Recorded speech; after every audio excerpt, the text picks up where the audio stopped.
What's going on? We back with another one, and I appreciate y'all for coming. Hit that like button, subscribe and share, and tell your friends about that money, man. You already know it. I'm telling you, man, the Browns hit a home run last night. If y'all was in the live for 4 hours with me, I appreciate y'all. I appreciate y'all. I appreciate y'all. And this is the look that you get when you look like you done got a steal in the draft. This the look you got when you just, I think we just robbed them. This that look to well, they ain't ready. I don't think they know what we doing. They ain't ready. I'm telling you, man. Look here. Shedeur about to eat. Shedeur about to cook. Shedeur is about to cook. Spencer Fano and KC Concepcion on arrive. I'm telling you, man. This is about to be a new day in Cleveland, and they don't even know, man. You already know the Cleveland media was already being negative and everything, drafting KC Concepcion. But I'm telling you right now, man, I believe in Andrew Berry and Todd Monken. Everything they doing, man, I believe in it, and they ain't lied to me, and they ain't told me to think otherwise. You know what I'm saying? They know what they're doing, and plus they got 9 picks left in the draft. People so worried about the first round that they ain't even realizing that they came out on top. They ain't even realizing that the LA Rams was the worst pick. They had the worst pick in the draft. They don't even realize that, but everybody want to talk about KC Concepcion. I'm telling you, man, dude can ball. Dude can ball. Now, the only thing is, where he gonna be 3 years from now, just like Andrew Berry said. But I done told y'all that. I done told y'all it's going to take 3 to 4 years to actually see what a player can be in the NFL. Don't nobody come in the league dominating straight from the jump and continue that with consistency. You know what I'm saying? A player going to have a down year. Yeah, Jaden Daniels came in, let the league on fire. Second year, injury rhythm. You know, sophomore season, not that good because he was hurt a lot. Now, the third year, we about to really see what's going to happen. Same thing with Caleb Williams. Came in the league, first year, so. Second year, blew the top off the thing. Got the Chicago Bears to the playoffs. Bryce Young, been in the league. First year, up and down. Second year, okay. Third year, we about to see. I'm telling you, man. You can't hit a home run on every pick and expect every pick you pick gonna be legit. You know what I'm saying? A lot of these players, they hit and miss. First round, second round, third round, all the way to the 7th. As you can see, Shedeur Sanders, 5th round draft pick. Tom Brady, 6th round draft pick. Brock Purdy, 7th round draft pick. So just because you get draft a quarterback in the first round, just because you get a guy in the first round, does not mean that they're going to be a hit. But if you do your research, if you do your due diligence, and you go study a guy, do your analytics, whatever the Browns do, that's what I think they did in this draft. And I think they got the best 2 players and really the ones they really wanted, man. So then they got extra draft value. So they ended up with 11 total picks after they traded back. They ended up with 11 total picks, and then they got 9 after they used them first 2 last night. So now the Browns, they about to load up. They got the 2nd round pick, then they got 2 3rd round picks tonight. So they got 3 picks tonight. So we're going to see what the Cleveland Browns do and what they add to this locker room. And I'm expecting them to add to the receiving room and the offensive line room with at least 2 of these picks, and probably go defense with 1 of them, or maybe even defense with 2 of them, and add some to the offense on the 4th to the 7th round. But you know, who really knows? We because whatever the Cleveland media thought what was gonna happen, it didn't happen at all, man. And I told y'all, they searching, they 0-17. They 0 for 17, and they coming out with some foolery already, talking about who you think, what quarterback you think Cleveland gonna draft. They for some reason, the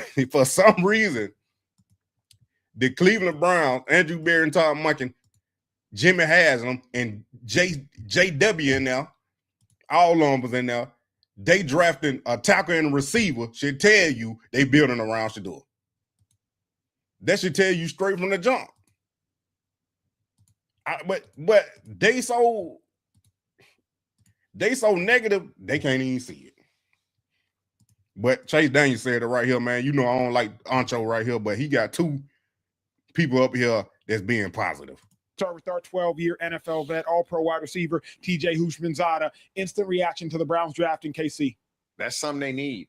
And it's crazy because when you watch him on TV and you see him, you look and say, oh, he really not that big. And then you see him in person. I seen him at the combine. I'm like, oh, buddy, a little bigger than he looked off on TV. I mean, 5'11", but he's not. He looks super thin on TV. Yeah. And he weighed like 195. So I'm like, oh, buddy got good size, and we know he can run. So for the Cleveland Browns, Todd Monken, it's can he be the go-to guy? Because that's what they need. And to me, it's either going to be him or Isaiah Bond. Yeah. Because last year, 2 years prior, Jerry Jeudy looked like, okay, he was ascending to what many thought he would be when he had come out from Alabama. And then he took a step back this past season. And so they're going to need Concepcion to be, at worst, a high-level number 2 if this offense is going to take off. But he can run. He's quick. And although he does look small on TV, he's not as small as he looks. When I saw him in person, I was like, oh, okay. But he do got some nice size on him, but good route runner, real good quickness, and he can run. It's now mentally, how is he going to adjust to the NFL game? How is he going to adjust to this press coverage? Because you play a lot of teams, you're going to get man a lot. They just go, man, can you beat them? And if you show that you can beat press coverage, now you're respected, and now things just become easier. I like the Browns draft a lot. Spencer Fano, and then this guy right here, KC Concepcion. We told you, and we talked about it. How would they feel, the Browns feel, at the beginning of the draft if you went offensive tackle receiver? They're all in on Shedeur Sanders, bro. Like I'm telling you, they got an offensive tackle, and they got this receiver, and he is 5'9", 182. He looks small, plays bigger than it is. But look at his production, 28 touchdowns in 38 college games. Production is production, bro. And that cupboard is not bare whatsoever on the offensive skill players for the Cleveland Browns. You got Quinshon Judkins, you got Fannin, you got Jeudy, who Monken told the reporters that he feels like Jerry Jeudy's going to get to Jerry Jeudy from 2 years ago. Then you have KC. Like, bro, there's players to throw to. And then you address the offensive line. You get 2 starters in day one. In my opinion, it makes a lot of sense for me. Like, it really does. So I like this quite a bit. Oh, look at the Bears pick. How excited? I'm telling y'all right now, I don't want to hear that fool. I'm telling y'all right now, man. Chase Daniel just said it. Chase Daniel just said it. Y'all hit that like button, subscribe, and share. Tell your friend about that money, man. You already know. But Chase Daniel just said it, man.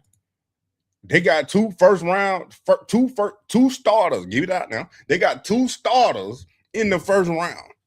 You got your left tackle, and then you got a receiver. And Andrew Berry is not done.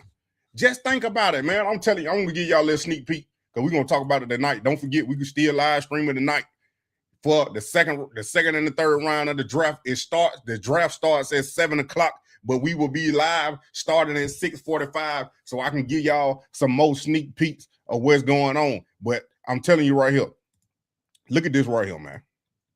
I don't know how good y'all can see it, but these players right here, best available, this is what you still got. Some of these players still ranked in the top 50. And one of them ranked in the teens, 2 of them ranked in the teens, in the 20s. They fell to the second round. So somebody about to get a deal. Somebody about to get a good value pick in this second round. Now, when we look at the receivers, Andrew Berry not done, man. You still got Denzel Boston, Bernard, Antonio Williams, Malachi Fields, DeJon Sterling. That's the pick I would like. Chris Bell, Deion Burks, Elijah Stratt, Ted Hurst, Chris Brazel, Branch, Ben Thompson, Bryce Lance, Kendrick Law. You got a lot of receivers that's still in this draft that they could add to this receiving room. I'm just talking about the receiving room right now. But also, I told y'all, it's 2 veterans that's still free agents that I think Andrew Berry going to at least call them. You're going to have to at least call them and see what's up. Just imagine when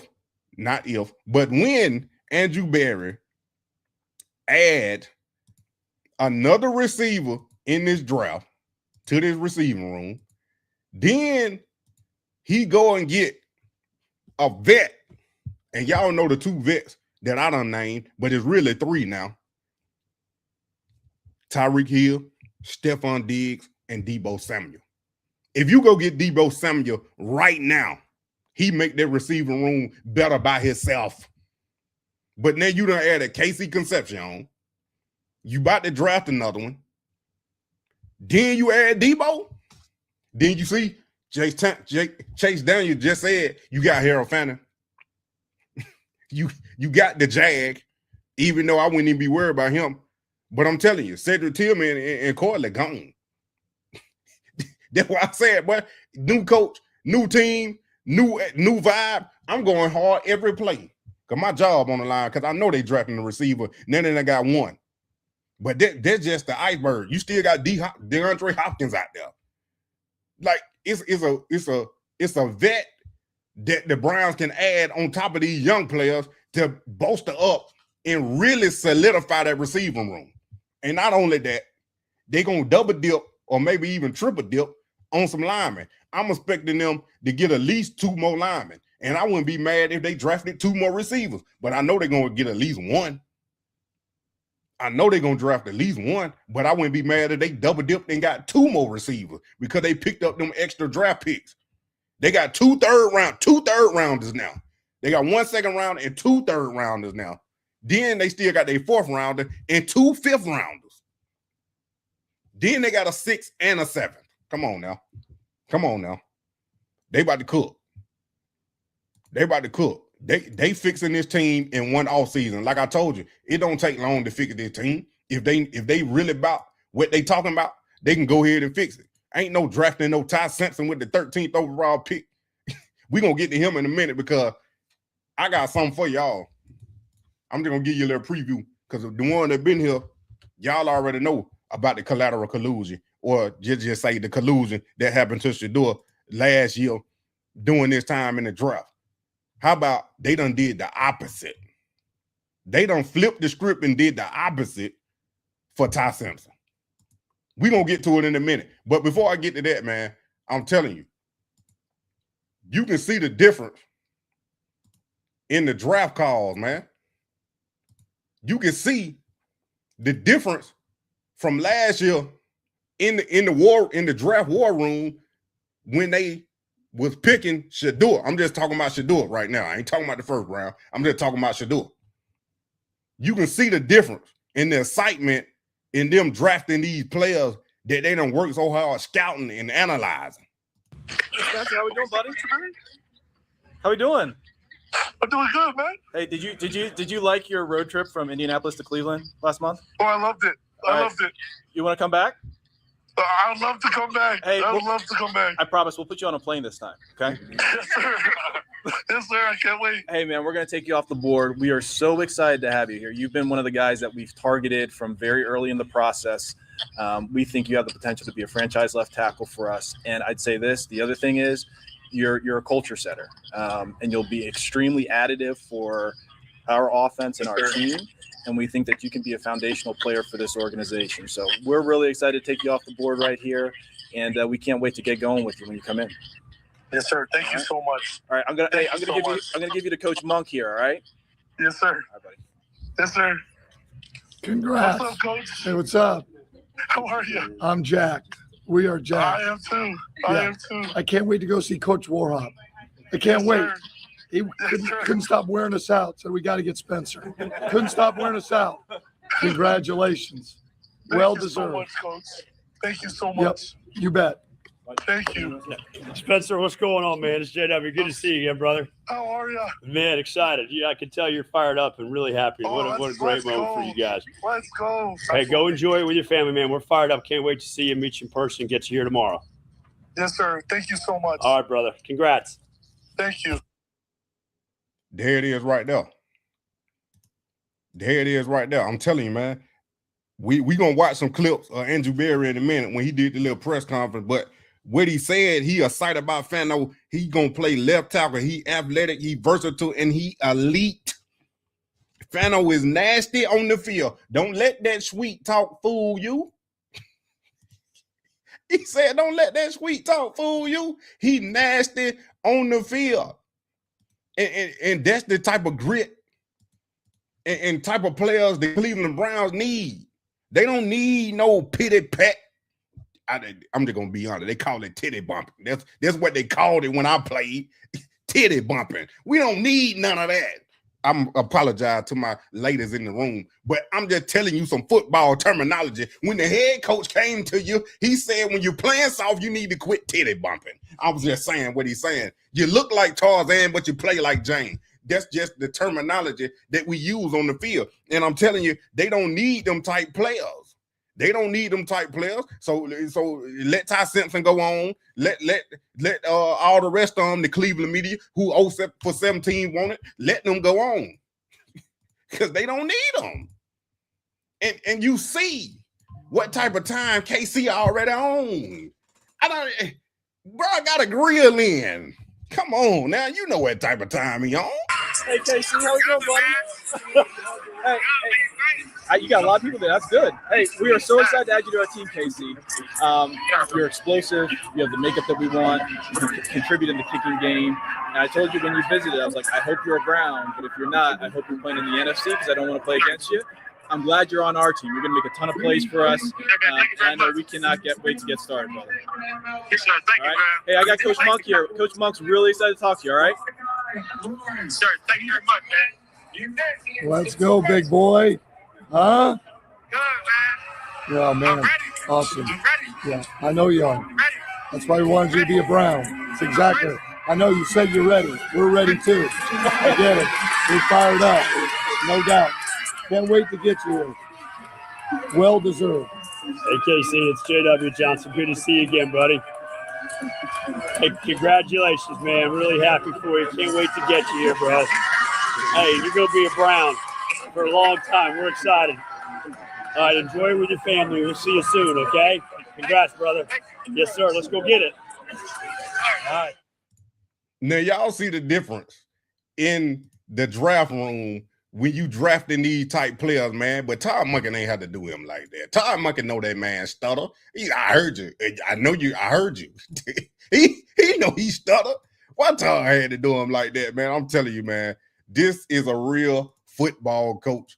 And they excited, man. And like I said, I believe in Todd Monken that he drafting players for his scheme and his offense that he gonna run. Now, they are ready to compare KC to Zay Flowers from the Ravens. They said the comp, like this is what Andrew Berry said now, the comp to Zay Flowers is some overlap, and hopefully he can be that type player in the next 3 years. And I'm telling you, man, if they could get KC to do what he do and develop in the right way, that's what a lot of the Cleveland media don't understand. Like, Todd Monken is a real coach that develop players and want his players to succeed. So he gonna develop KC and Fano the way they need to be developed. He ain't about to have them sitting on the bench behind somebody battling for the second string. And we drafted him in the first round. They not gonna have him battling for the second string, and he gonna end up losing to be the third string, and you picked him 13th of all. That's coming soon. But what I'm saying is, you get a bonus. He said the punt return for KC is a bonus, and Spencer was their top target. I'm telling you, man, when they board came together, they knew what they needed. They knew what they needed. Tom Monken said, we're gonna look at that clip in a minute, but they are the Cleveland Browns, not the Cleveland media, but the organization of the Cleveland Browns already know what's up.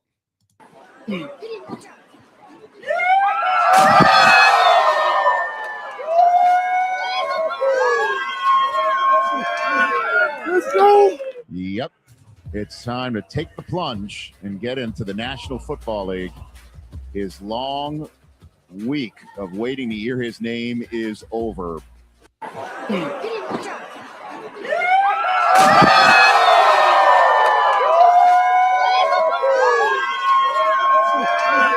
Let's go. Yep. It's time to take the plunge and get into the National Football League. His long week of waiting to hear his name is over. That's straight. Y'all need to see it. Who posted that? Exactly. The Cleveland Browns. That's all I'm going to say. That's all I'm going to say. They the ones that posted that. Nobody else.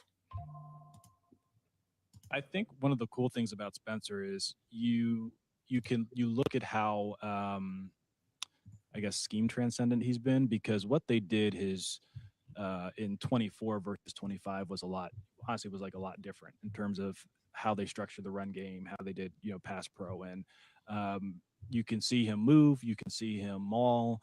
I think he's very gifted and very versatile in that regard. And, don't be fooled by his kindness when you meet him. Have you guys Zoomed with him already? Yeah, don't be fooled by his kindness. He's nasty on the field. I think one of the cool things about Spencer is there it is right there. He nasty on the field. And then I'll share one story. When KC visited, I was like, hey, I hope you're a Brown, but if you're not, I sure hope you're in the NFC because I don't want to face you. And then I told his agent afterwards, I was like, hey, everything that kid's about, everything that he's overcome, if he's not here, he just needs to know he's got a fan. I really love the person. And he's obviously a dynamic football player. I'll share one story when KC.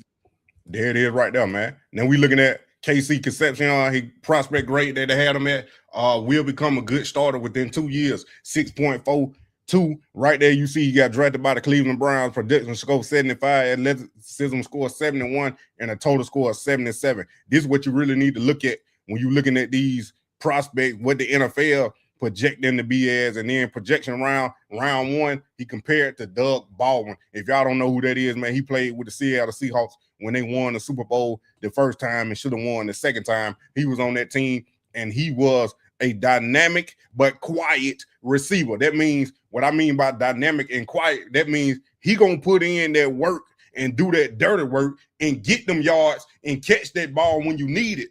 He might not have over 1,000 yards every season, but he gonna be that workhorse to where if you need a go-to guy, he gonna be that one. Now, KC probably could end up being a little bit better than that.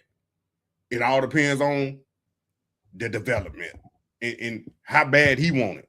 Because I told y'all, a coach can only do so much. If the player don't want it, the coach can only do so much. So right now, man, it's looking like they ready. They ready. Because look at this.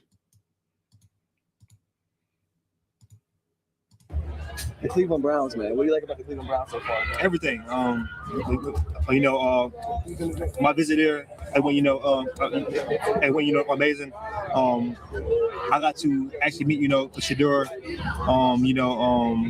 the receiver coach, the GMs, office coordinators, they're amazing. To be there. The Cleveland Browns, man. What do you like about the Cleveland Browns so far, man? Everything. My visit there, and when amazing. I got to actually meet, Shedeur, the receiver coach, the GMs, office coordinators, they're amazing. To be there. I just wanted y'all to hear that twice, because in case you missed it. I ain't mean to do that on purpose, but in case you missed it, he already done met Shedeur, man, on the 30th visit. And I was hearing Shedeur was meeting with all the receivers. So if Shedeur was meeting with all the receivers on the 30th visit, who QB1? It's Shedeur about to cook. He already knew. And he probably done met with some of the other ones that they done met on 30 visits, because as we learned from Daniel, I don't know if I showed y'all that post, but Daniel, one of the trusted reporters, I would say, out there at the Cleveland media, had said that meeting with Spencer Fano or whoever it was wasn't reported. It was one of them linemen or whoever it was, it wasn't reported. It might have been KC. It was somebody they didn't report something. And they didn't know that he had came on a 30 visit. So that should tell you something right there, man. But looking at his stats right here from college, don't mean too much of nothing until you step foot on the NFL field. But 61 receptions, 919 yards receiving, and 9 touchdowns right there, man. I'm telling you, I think they did a good thing picking him up, because you can hear Todd Monken right here. Worked on and all the draft scenarios we worked on for a couple of days. This was one of them. There was a couple others that came up that weren't nearly as exciting, trading further back, getting picks down the road. Of course, those were just fictional. Yes, you of didn't course, know if they were going to come right. up, but some of them were a little bit like underwhelming as the new head coach. Like, we just keep pushing this down the road. But really, you were hopeful for wide receiver, tackle, whatever order that came in. I think that was pretty obvious to see when you look at the roster. I mean, didn't take a rocket scientist to know where we had holes. Yeah. And that should have been the conversation. That was our conversations. That's everybody's conversations. And we hit. I'm really excited about the 2 picks that we got. He excited. I know he might not sound like Quick, it, but he he excited. turns into a. We got it up though. Oh, he's lethal. Yeah, he's lethal. I did a little overview on him. I think he's a great player. You know, he has return value. He returned a kick against LSU. I hate to say it. It hurts my heart. Catching the football, coming out of the backfield, special teams, everything that he did for his team. I don't expect him to do nothing less. Mismatch. Yeah, bro. He's a solid one, man. I think he got a good catch radius. He's quick. He turns into a ball runner. Yeah, right away.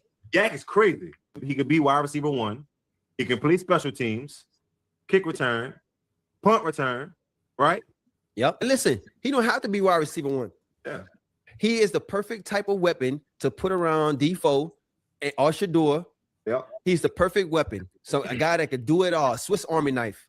Oh, he can do it all. Yeah, like he Concepcion is one of those guys where he plays in the slot. You know exactly what you're going to get. However, there is some questions because of some of the concentration drops. Are you prepared to let a guy not be on your roster because you got some questions and pass up this? Because I love when he gets the ball in his hands, Steve. He's like so aggressive and so like he is truly going for the home run. Look at this route right here. Boom. Again, throw goes up clean. Now he's gonna run this route just like that, but it's gonna be a little funky because these guys are getting in the wake, and it's really quick, right? And some people may look at this and say that's a sloppy route.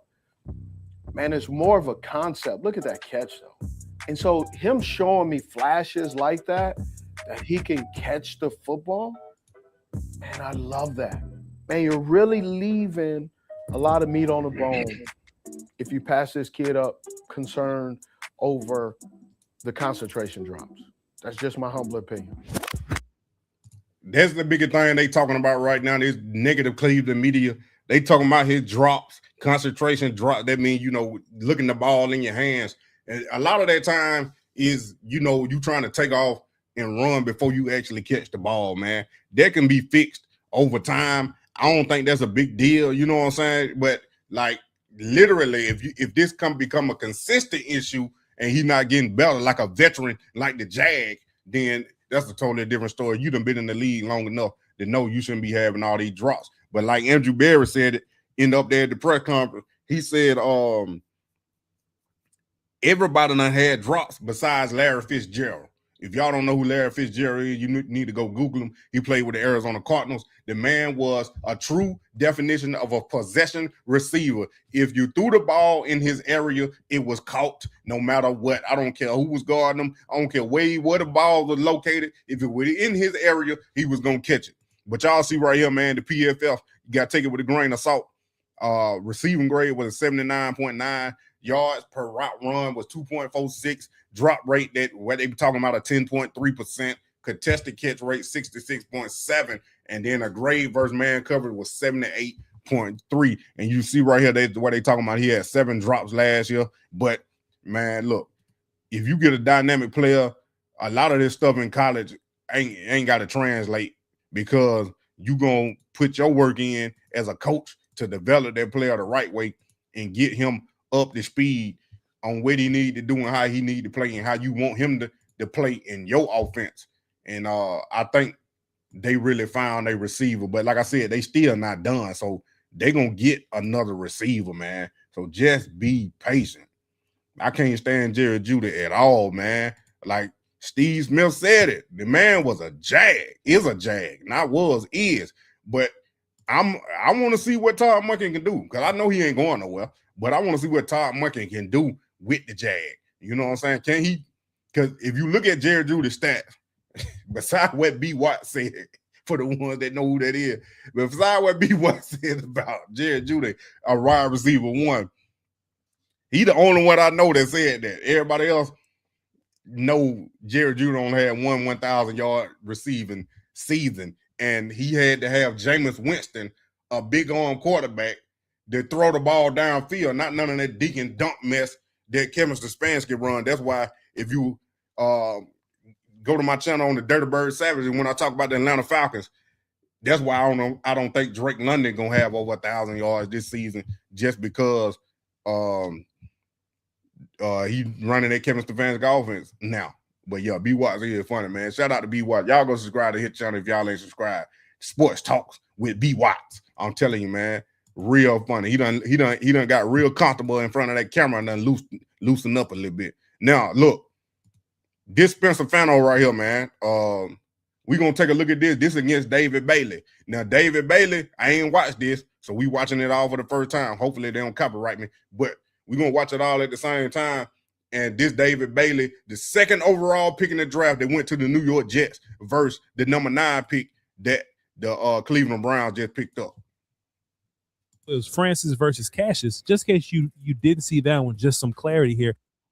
I'm not going to show every single snap, because some snaps the ball came out quick. Some snaps they were just kind of standing around because the ball went the opposite way, or just something like that, or like it's not a gradable play. So what I pulled is what I call gradable plays. I still encourage y'all to go watch the film yourself so that you can see every single play, but the plays that I'm giving you, I feel like these are the plays with the most impact that we can grade the most, okay? All right, so we're always going to be looking at the right tackle and the edge that's lined up over him. That is boom and boom. Let's run this for the cardio, man. Bam. Let's see what the business is. Off the rip. Off the rip, we got a little bit of pressure from David Bailey. Let's break this down, see what happens here.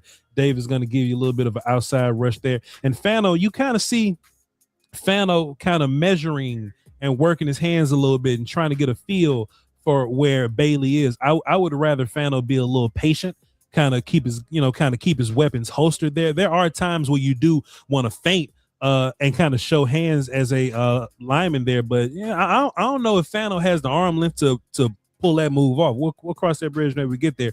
But you feint to get Bailey to activate his hands early so that you then react to something else here. I think Bailey was kind of going to activate his hands the same time Fano was activating his, but Bailey gets a long arm to the inside shoulder there. Bam. And we're going to see Bailey kind of get my point here. You're going to see Bailey kind of engage with that outside hand, right? I think this is perfect, because if you're Bailey and you get to this point, I want you to look at a couple of things here. One, Bailey is square with Fano. Why is this important? Because now we're at a point to where Bailey could either work outside and he can evenly work back inside.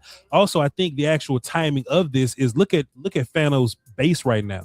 Fano doesn't have a great base right now. Like, it's not wide. Like take a look at this base or that base or that base. Man, we got wide bases across the board here, except for Fano's base. And when you don't have a good base, you're not powerful. You don't have great movement when your base is narrow like this. So really, David Bailey can go whatever direction he want to go. And Fano doesn't have full movement right now. So, of course, boom, Bailey just decides, I'm going to activate your outside hand just to make you feel like I may go that way, but bam, work back inside. And you can't recover because your base looking goofy. Good pressure. Now, he know more about the offensive line than I do, but at the same time, man, I see something a little different. I'm just telling y'all, what I see. Maybe his set, the way he's set up. I mean, you know who you playing against. Let me tell you this now. They watch film, so you know who you playing against. Now we know David Bailey done went second overall to the New York Jets. We know he wasn't no slouch. So when you be trying to get, some players be trying to get jumps or a head start on certain players, and yeah, it can hurt them. That's what I'm thinking happened in that play. I ain't making no excuse, but I'm just telling you football. That's what I know. So a lot of players when they scout the player they playing against, they know, oh, he like to get off quick. So I'm probably gonna have to cheat a little bit to get out quicker than he is and get set up. So that's probably what he did. But at the same time, y'all see the little delayed route from the running back. Now, I don't know what the protection call was, but for me, looking at my eyes, I'm thinking the running back supposed to went underneath that, or at least checked David Bailey, because that's probably what they did, because they know he was gonna have to block him one-on-one. The running back was probably supposed to help chip David Bailey, and then when he went to chip, the running back went outside. That what made David Bailey jump back inside. No, that's just what I see. That's just what I see. Oh man, you a fool. I started from the beginning. Still I caught up. I heard you, KC, was being interviewed, bro.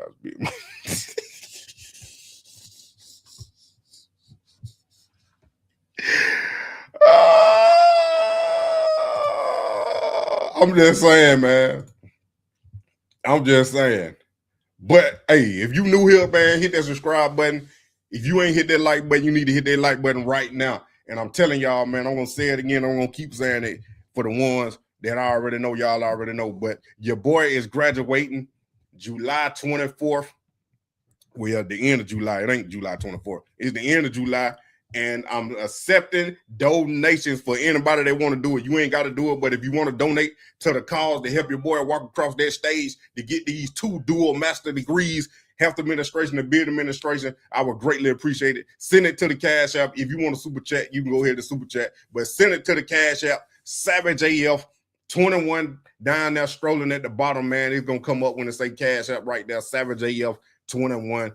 That's what you need to send it to. And I'm telling you, it's been a long 2.5 years. Your boy got a 3.91 GPA. And yeah, I know y'all wonder how Money Man, how you do it, Money Man? You be on live, you been doing this YouTube thing, you been working, you been doing all this, and you mean to tell me you got a hot #1 album out, and you mean to tell me you been in school this whole time? Yeah, I've been in school the whole time. So yeah, that's what it is, man. I appreciate y'all for the one that I already done gave something. But if you feel like you need to unload on your pocket just a little bit more, or you want to get blessed, just donate to that Cash App, Savage AF, and don't. That's what it is down there, man. But Shedeur, man, you about to copyright me. But y'all already see it. Shedeur was out there at the draft party last night, and I know he excited. Nah, I don't. I know he excited, man. Y'all see what he doing, throwing up the red. They were playing perfect timing and everything. You can't tell me the Cleveland Browns don't see him. They don't see him as QB1, man. I'm telling you. I don't see how they don't see it. I don't see how they don't see it. He is right here with the kids. Right there with the kid. They like to post that night made. My kid was so disappointed at how long the lines were for autograph signing at the draft party that we decided to just leave a little early, walk into our car. Look who rolled past us. He was so kind and really looked out for my boys. Look at that. Caught him leaving. Look at that. In the car. Where he in? The Cutlass? Boy, in that double R, man. I told y'all, that's my favorite car. I'm telling you right now. Y'all see it. Look. Y'all see it right here. Look. There it is right there in the bottom left. I had to put it on my thing right there. I'm telling you, man.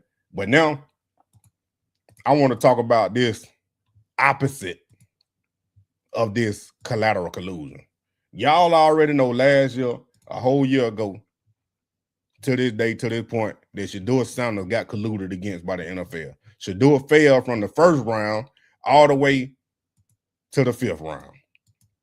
Now, I don't know if y'all done seen this draft call with the Rams when they drafted Ty Simpson, but I think y'all need to see it if you ain't seen it. Los Angeles Rams. How you doing? I'm good, man. We're sitting here at the 13th pick, so we're going to draft you with that pick. So I'm going to pass you to your new head coach, Sean McVay. Yes, sir. Hi. What's up, Coach? How you doing, buddy? I'm great. How are you? Good, man. Well, congratulations, man. Excited to get to work with you. It's going to be a lot of fun, buddy. Let's go make history, Coach. Yeah, no, and hey, enjoy this night, man. You earned it. Have fun. Tell your family we're excited to meet him, and can't wait to get going with you, buddy. Yes, sir, Coach. Appreciate you. Okay. All right. Coach. Yeah, no, and hey. Go make history, Coach. Yeah, no, and History, Coach. yeah, no, and hey, enjoy this. History, Coach. Yeah, no, and Go make history, Coach. yeah, no. Go make history, Coach. Yeah, no, and hey. There it is right now, man. If y'all still ain't catch it after I did all that, McVay confirmed Sean McVay. When he first said that, let's go make history, coach, from Ty Simpson. Yeah, no. Enjoy this one tonight, and we will get to work. It seemed to me like Sean McVay didn't want to draft him. Ty Simpson. Now I want to ask y'all this question, because I was thinking when I played that clip over and over, then I was thinking, then I seen this clip right here. We're going to play this in a minute. Y'all tell me, if I got a veteran quarterback, right? A MVP that just won the MVP in the NFL. Veteran quarterback. I know he old, but he just won the MVP, and we was like a game away from going to the Super Bowl. We was a game away from going to the Super Bowl. How do drafting a quarterback that's going to compete for the second string job help me win this year? Not only that, let me put it in the whole context. What the Rams did. The Rams had traded one of their 29th pick to get a cornerback from the Chiefs. They had 2 picks because they traded their first round pick in 25 to the Falcons. So they had the Falcons first round pick, which was the pick they used to take Ty Simpson at 13. So they originally had 2 picks. So they traded their 29th picks to the Chiefs for their star corner. That's why the Chiefs traded up to 6 to get the cornerback from LSU. And you mean to tell me, with the 13th pick, to help my team win right now, because Master Stafford ain't got too long left to play. We already know that. But to help my team win right now, I'm going to draft a quarterback in the first round that's going to compete with Stetson Bennett for the second string job? Yeah, I did. I'll keep that between us. We'll see. He's going to compete with Stetson. Yeah, I did. I'll keep that between us. We'll see. He's going to compete with Stetson. Yeah, I did. I'll keep that between us. We'll see. He's going to compete with Stetson. You draft a quarterback in the first round to compete for the... Look here. Bo Nix got drafted around the same area. I think he was number 10. Let me check real quick so I can get my facts straight when I say it. I don't want nobody, you lied and said he was picked with the 12th overall pick. Bo Nix was picked number 12 overall in the 2024 draft, and he was starter from day one. You pick a player in the first round, quarterback, and he ain't going to be the starter. He got to compete for the second string. So what's going to happen when Ty Simpson don't beat out Stetson Bennett and he be the third string and he your 13th overall pick in the first round? I don't want to hear talking about, oh, he just give him time to develop. Like I told y'all last night, it ain't no pressure on Ty Simpson. So what's the point if the Browns would have drafted Ty Simpson and he would have been the immediate starter? If the Rams taking him and they got an MVP quarterback and they telling you he's not ready, what you think would have happened if the Browns would have drafted him? He wouldn't have been ready. So I got to thinking again. And y'all know me, for the ones that do. I got to thinking, what is the opposite of collusion? What is the opposite of collusion? Because we know Shedeur got colluded against and fell to the 5th round.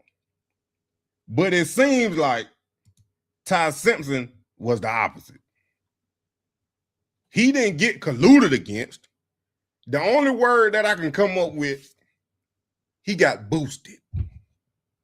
It wasn't, is y'all seen the body language? And I want to show y'all that clip again. Let me find the other one because I want y'all to see the whole room in that draft room. The whole room. Yeah, it was on that one. The whole room behind Les Snead when he called Ty Simpson and told him, we gonna pick you. And y'all already done seen the Cleveland Browns, how they reacted. Jimmy Haslam, not Jimmy Haslam, WJ, JW, I mean, Todd Monken and Andrew Berry. You seen how they reacted when they picked their first round picks. This man back there on his phone. Don't nobody seem like they was in on this pick and they wanted to pick him. This lady right here smiling because it looked like she looking at Sean McVay and how mad he is. I'm just trying to put 2 and 2 together to make 4. Don't nobody seem excited. I don't know if y'all noticed it the first time, but I'm telling you, Sean McVay wasn't even over there. This man wasn't even over there. You knew you were about to call him. Y'all was on the clock. You were about to pick him. You knew it, and you wasn't even on there.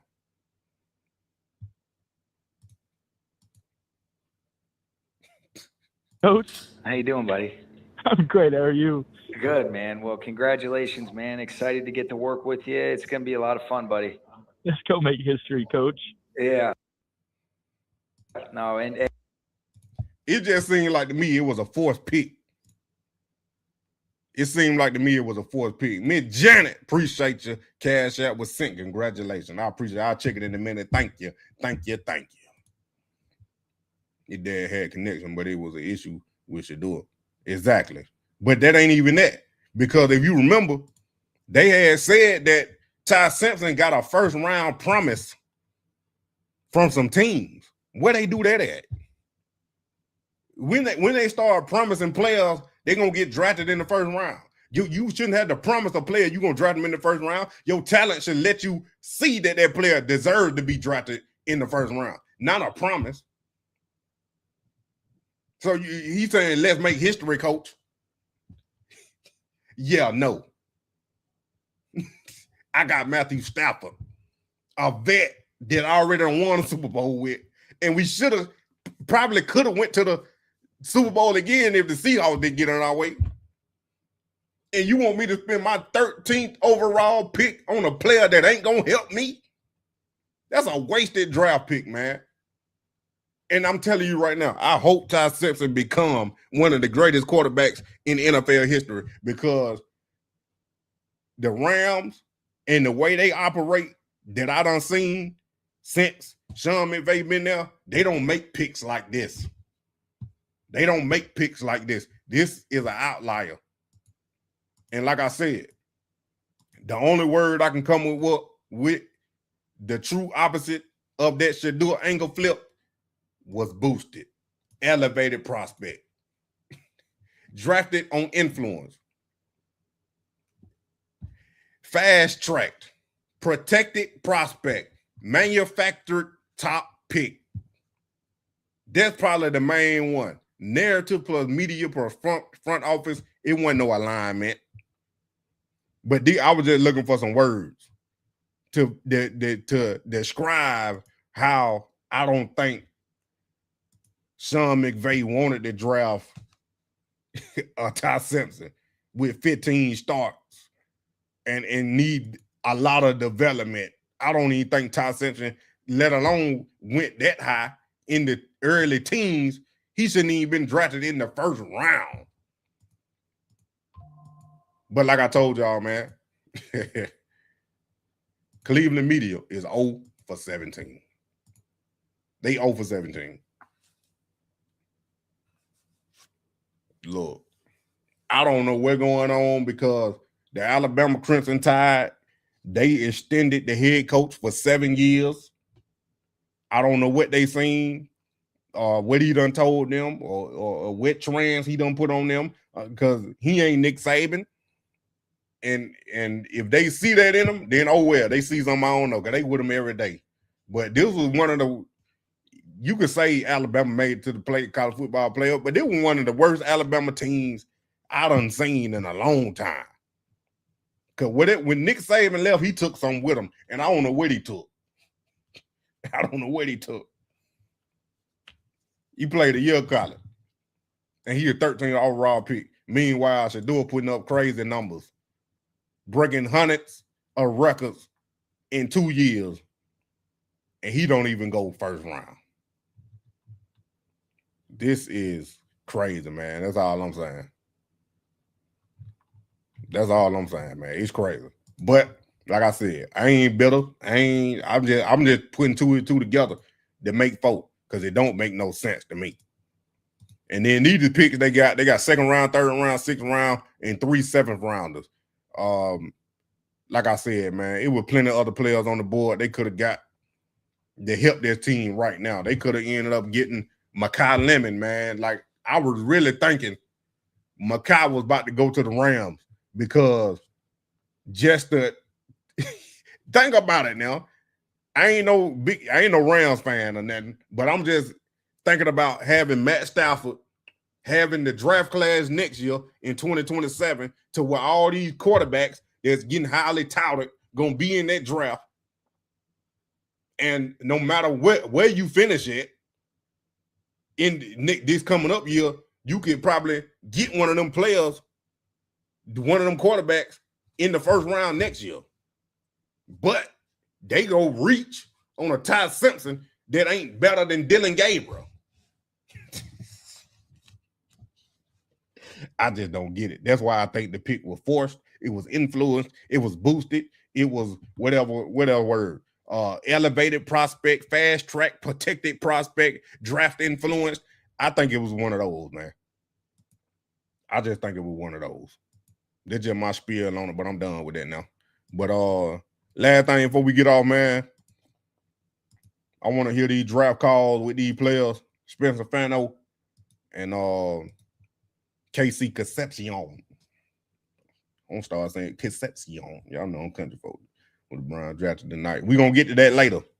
That's why I said come back at 6:45 p.m. Eastern time. We're gonna be right here live back on Money Man. You already know, for the draft, just like we did last night, man. I appreciate the ones that showed up, but we're gonna do it again tonight, and then we're gonna do it again tomorrow morning, even though I ain't gonna be on as long as I would. I ain't gonna be on for the whole draft tomorrow morning, but we will be on to see what the Browns do in their 4th round, to see what happened, who they pick, because I want to see where Sterling go. Hopefully he might go tonight, and hopefully the Browns pick him up, unless they draft somebody else in the 2nd round, in the early 3rd round. But man, I think the Cleveland Browns gonna draft another receiver and maybe another lineman, and maybe one defensive player, because they got 3 picks tonight after they traded back with the Chiefs to get Fano right here, Spencer.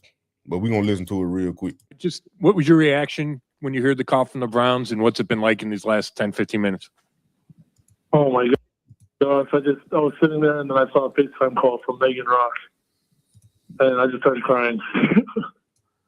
that was my initial reaction. And then I'm just so excited to get to work, man. I'm so excited to get to work, and I'm so grateful for everybody there believing in me. So I'm ready to get to work. Hey, Spencer, I know you mostly played right tackle, but you did play left tackle to start your career at Utah. Just talk about the potential of playing either side of the line of the line, and also just the challenges that go from going right to left or left to right. Shoot, for me, I've been blessed to. I mean, in practices, even when I was at right tackle, I took reps at left. The challenge really is, I've always told everybody I feel more comfortable where I'm taking the reps. So I'm just going to be taking, based on what I've been told, I'm going to be taking strictly left tackle reps to get ready for the season. Hey, Spencer, congratulations. We know Todd Monken was just in here. He mentioned you came in for a top 30 visit. Just what were your interactions like with the Browns during the pre-draft process? And what are you most excited about playing in Todd Monken's offense?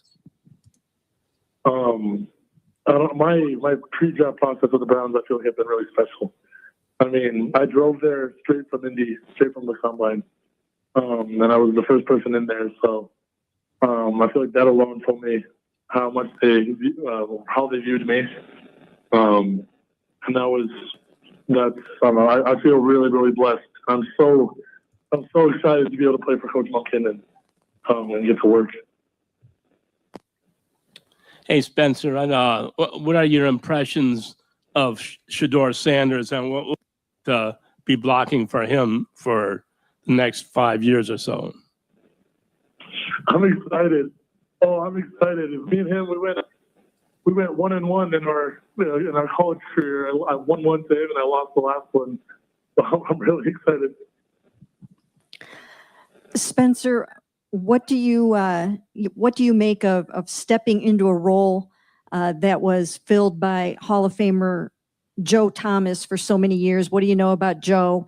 And are you looking forward to sort of maybe being mentored by him and coached up by him a little bit?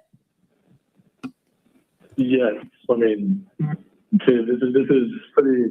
I'm pretty starstruck to not hear him. I'll be able to meet him. Whenever anyone asks me who the greatest tackle of all time is, I say Joe Thomas. Yeah, I know. I feel like I know a good amount about him. It was 10 years where he didn't miss a step. Didn't miss a snap. So I've been able to learn from, and then not only 10 years, but not missing a snap, playing the way he did. I'm really, really grateful and excited to be able to learn from him. Spencer, just wanted to ask about making the move for you. Todd, we heard from Todd Monken, and he said they want you to obviously be the left tackle. So making that move back after you played there as a true freshman, number one. And I guess, what did you make throughout this draft process of all the discussion about, you possibly moving to the interior and being very flexible? What did you make of all of that? I've just been ready. I've just in my training, I've been taking snaps at every position because depending on the team that chose me, I could have been any one of them. So I'm super grateful to be the left tackle for Cleveland Browns. I mean, I'm pumped. I am so pumped. Anybody else? I'm telling y'all, man, they stayed on the phone call with a 5th round pick last year for over 20 minutes. The same folk now that just interviewed Spencer Fano stayed on the phone with a 5th round quarterback for over 20 minutes, asking him questions. It just baffles me, man. I'm just saying. Just crazy. It's here from KC, man. Hey, KC, just wanted to ask you about your versatility, playing inside and out, and as well as the, your special teams work on in the return game, and just how much was that attractive when you would talk to the Browns, when in your feedback from them? Yeah, it was very, very tight. They wanted me. They wanted me to be able to, move around, everywhere, and be that guy in the, return game. Hey, Casey, just wanted to ask, not your side of the ball, obviously, but being from Texas A&M, what do you think it's going to be like to be teammates with another Aggie and Myles Garrett? Oh, man, it's going to be amazing,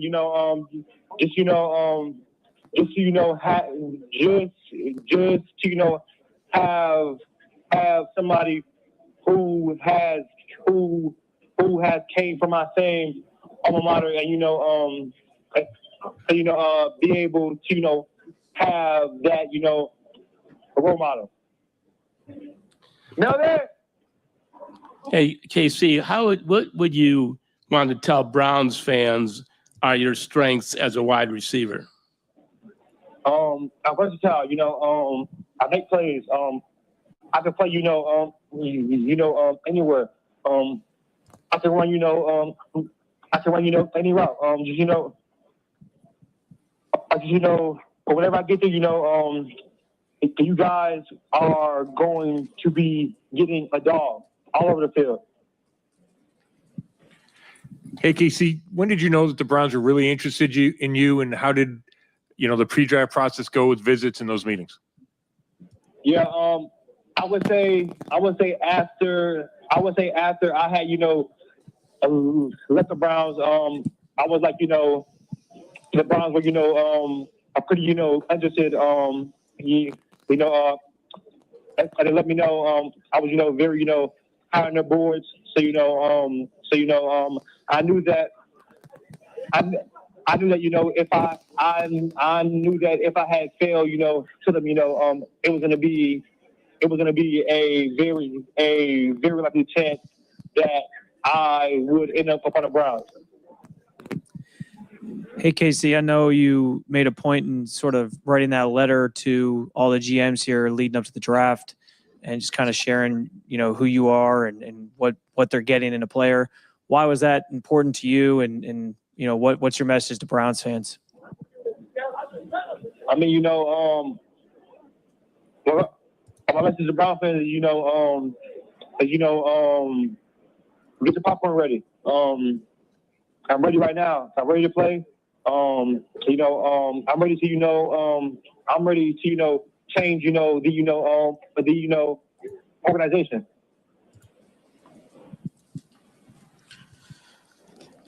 Hey, Casey. I know one of the things about you, throughout the draft process was some of the drops that you had last year. And I know you ran the gauntlet really well. Just what is maybe the keys for you to make sure that the drops aren't an issue in the NFL? Yes, sir. After the season, I worked, nonstop at it. I knew that,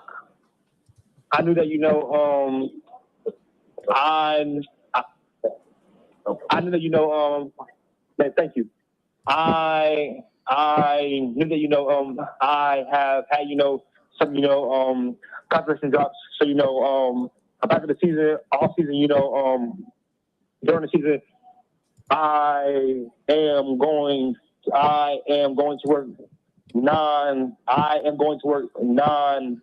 non-stop. So to fix that. Casey, I don't know if you've had a chance to look at the Browns receiving core very much, but how excited will you be to work with, tight end Harold Fannin and Isaiah Bond, Jerry Jeudy? What kind of receiving core do you think that you guys can have this season? We're going to be, in a special offense, everybody, everybody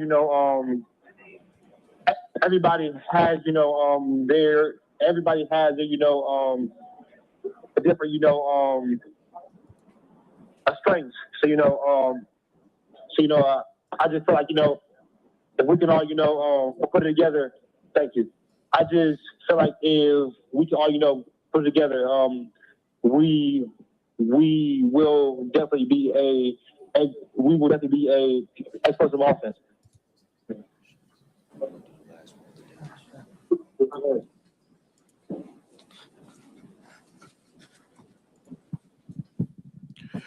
KC, I commend you because, man, I had a stuttering problem and I had to go through therapy as a young person to overcome it. When you get to Cleveland, will you be able to talk to young folks who don't speak often because of the stuttering? Will you be able to talk to them and kind of encourage them to be able to be more vocal? Of course, always, I want to be that, for the role model like, I want to be the role model.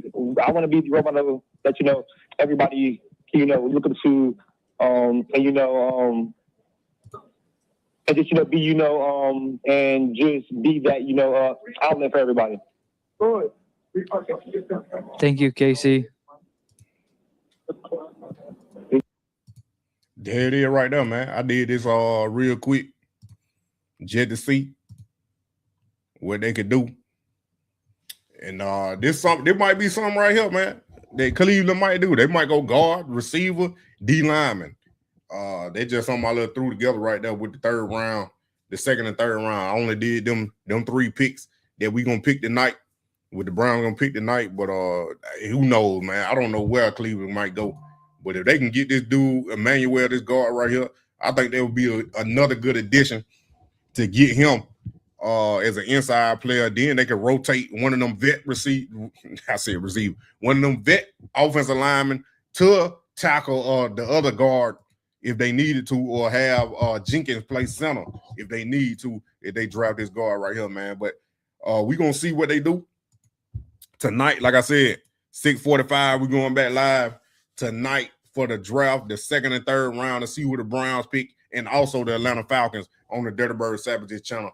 So just know I'm gonna be switching hats when the Falcons get ready to pick. I'm gonna switch hats and keep the Cleveland Brown hat on up until 39. But there it is right there, man. Once again, I appreciate y'all for coming. Don't forget the album is still out. You can go download the Renewed Gospel album and just type in Money Man You Already Know on any platform with no space in between the Money Man and You Already Know. So you can get that right there. Oh, they already up, man. Look at this. I was just about to get all this praise. I got my dad, my mom, my beautiful girlfriend.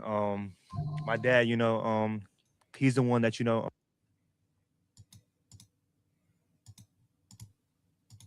I guess we about to stay on.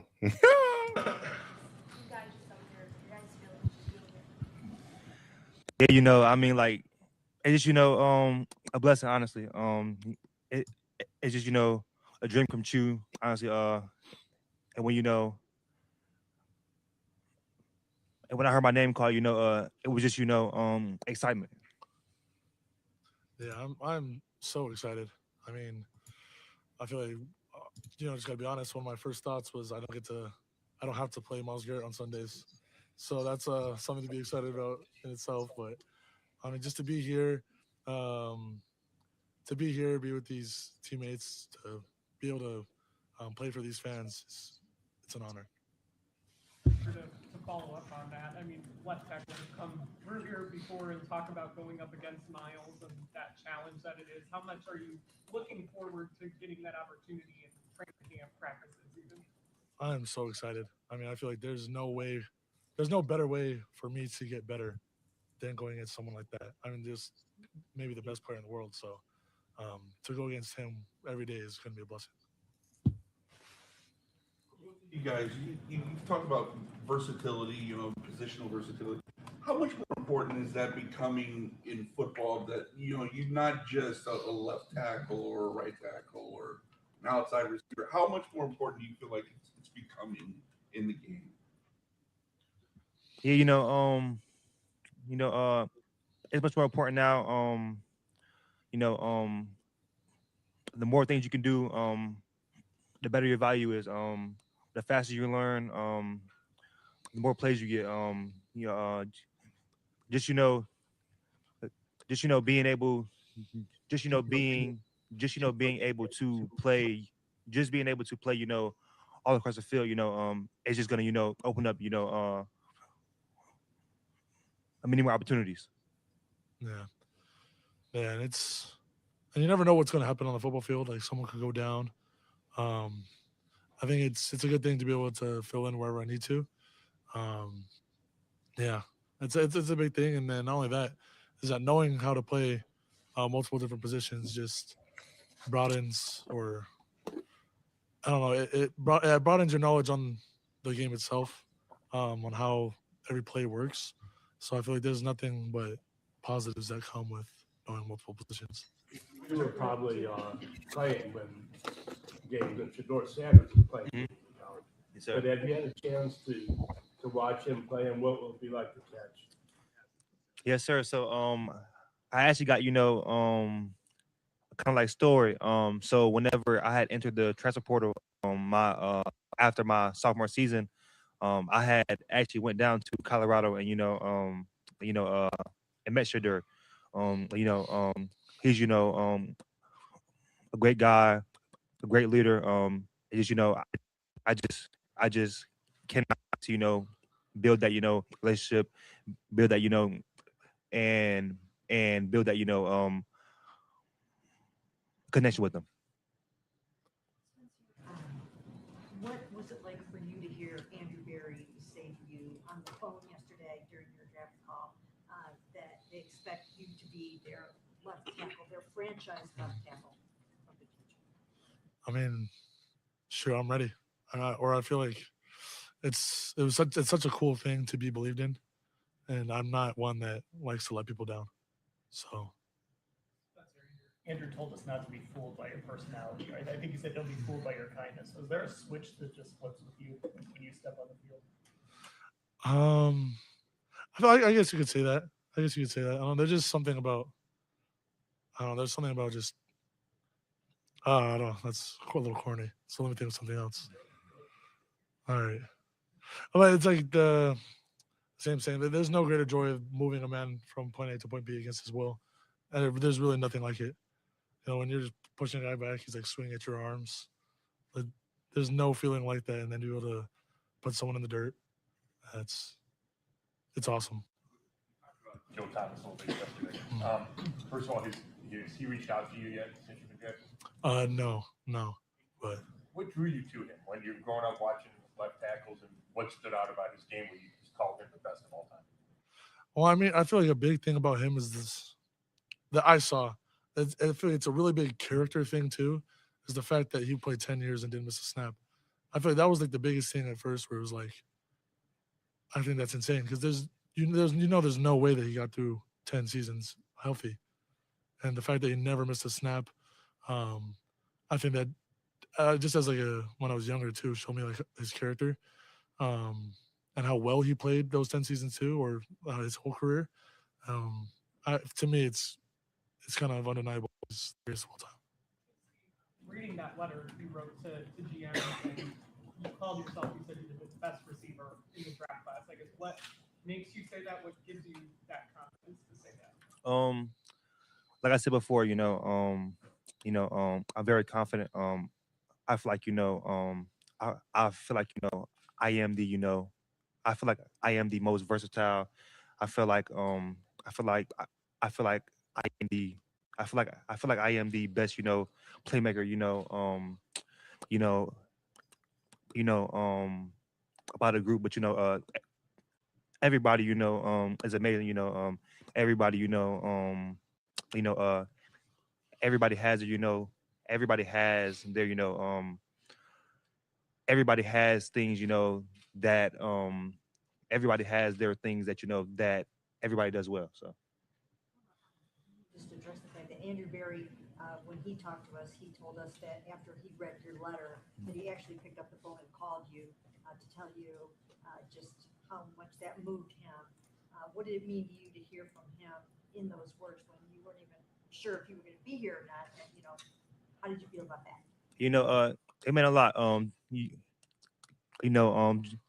Just having him read the letter, him and him reaching out, and showing love and support. This obviously you're taking in the experience of being drafted by a team. You'll do that, but how eager are you for the next step of getting to work on these practice fields and taking part of rookie minicamp and really getting to fit into this organization? Yeah, I'm excited. So, because I know there's gonna be a learning curve. I mean, I'm going against dudes that are bigger, faster, stronger than guys I've ever gone against. So I'm excited to be able to take that challenge head on and just get better. Yeah. Honestly, I'm just ready to work. Also, I'm ready to compete. I'm ready to compete. I love competing. So honestly, I'm just, eager, excited. I'm ready to get to work.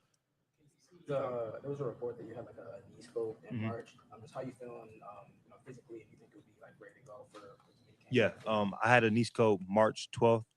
I think about 5 weeks out. I feel great. I'm back running. I'm back running routes. I'm back lifting. So by the time the rookie minicamp comes, like I'm ready to go. About football stuff, but talk about some of the people that you have that you brought here and kind of the influence they played in you getting to this point. Yeah, I just brought my fiance, my beautiful fiance Sammy. I would have my parents here, but my brother's in the draft as well, so they're at home with him. But just so I'll speak as if my parents were here as well. Both my parents just sacrificed everything all growing up for me to get to where I'm at today. Yeah, there was no sacrifice too great for them. And then she's just been the greatest support of my life. Sure, there was some dog days, some days that I was real sick during the season, and she was the one nursing me. So, yeah, I've just had a lot of incredible support. Yeah. So above there, I got my dad, my mom, my beautiful girlfriend. My dad, he's the one that he put the football in my hand. Since 4 years old. He just he's just been that person who who motivates me, who pushes me to my limits. My mom, the sacrifices she had to make. I got 4 little brothers in the house, so it was just seeing her sacrifice a lot. It meant a lot. And my girlfriend, she has been nothing but supportive.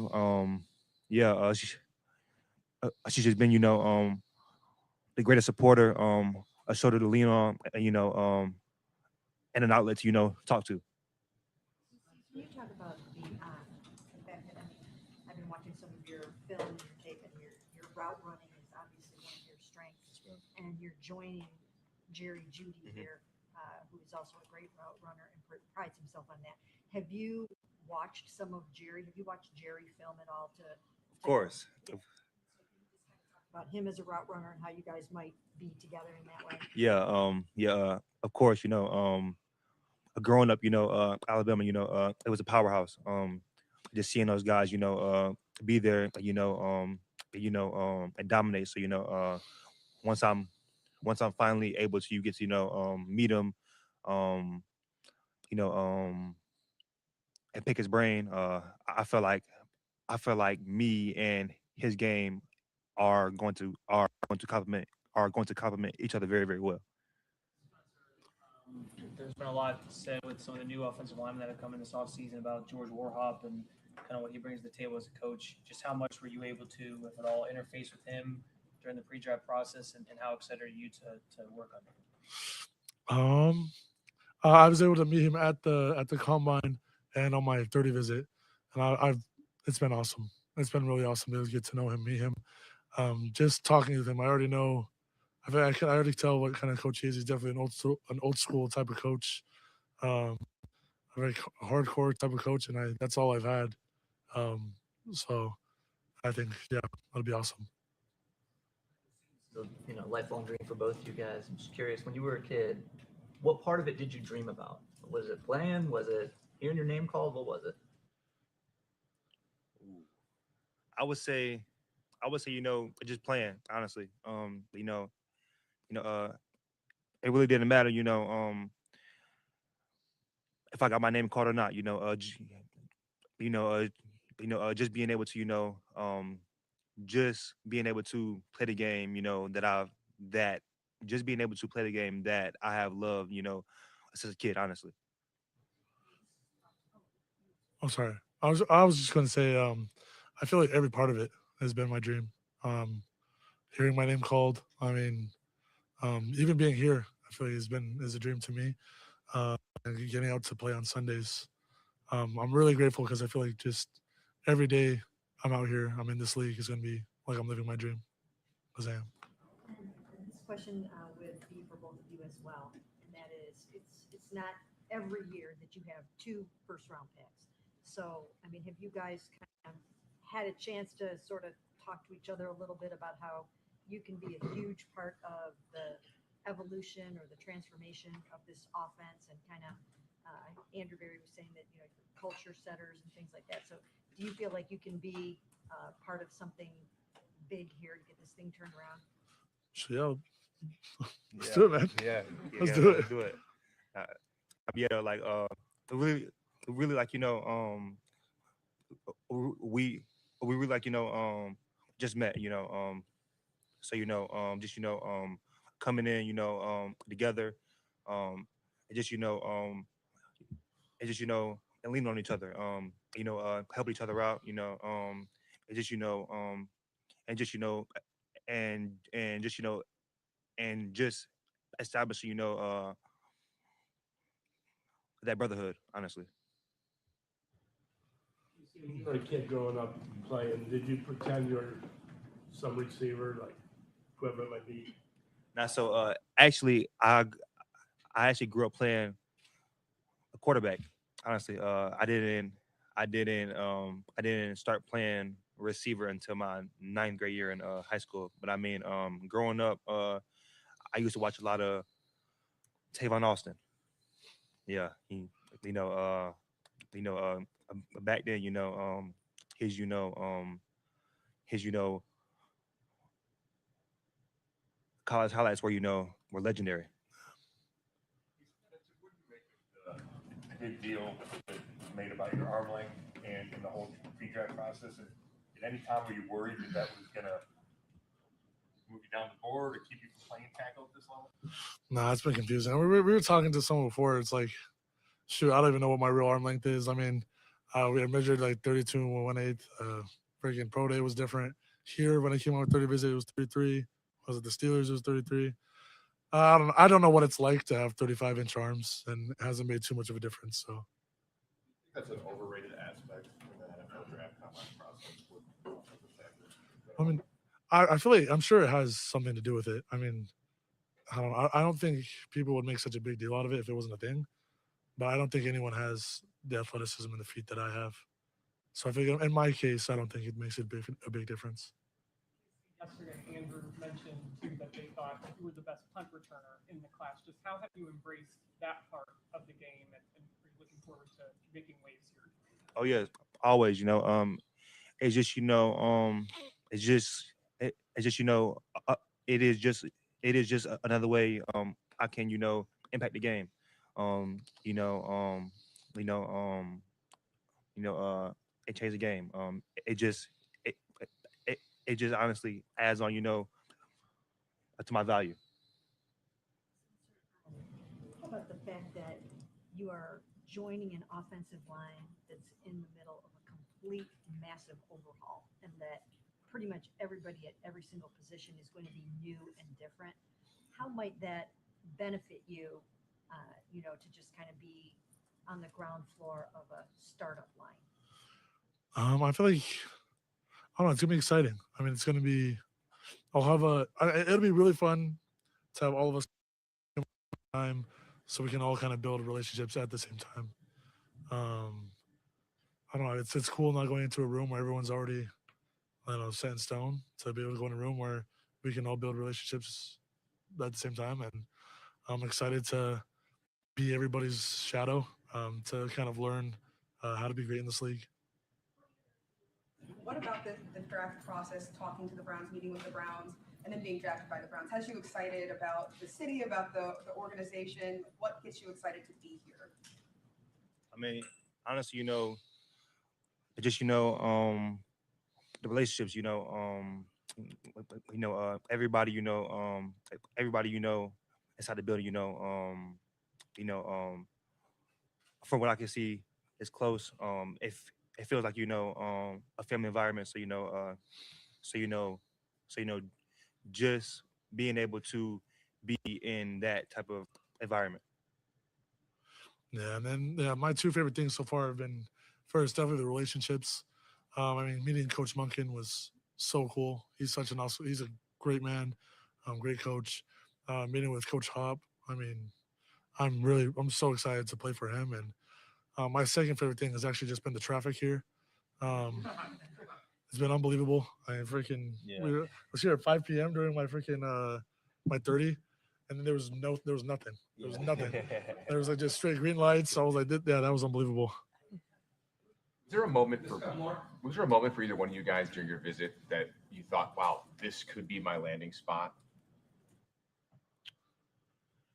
I would say probably I would say my walkthrough after we had our walkthrough we we shot like hoops. It was just bonding more, getting to know each other more, and I feel like after that it was I felt like after that it was a strong possibility that if I was there at 24, I could become a Cleveland Brown for sure. Yeah, and I drove here straight from the combine. They drove me here. I feel like that alone, I thought it was pretty cool, and I could see myself being here. The arm length stuff, the one nitpick on you has been the drops. How do you ease those concerns when someone brings them up to you? I mean, I just accept it. I have had drops, but it's more so it is more so concentration. Just focusing on the ball. So I've been working nonstop at it every day. So it's gonna get fixed for sure. Last one. About stepping into a quarterback competition. So both of you guys are going to be, part of that. You probably haven't had a whole lot of time to think about that yet, but what do you kind of know so far a little bit maybe about Deshaun Watson, Shedeur Sanders, and how maybe exciting is it to see this whole thing play out?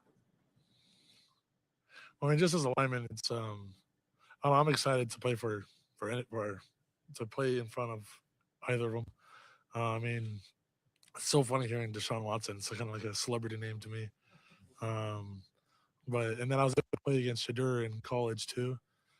We went 1-on-1. He beat us the year before he left. But to me, it doesn't really matter to me. My job is to block for whoever's back there. Yeah, I would say both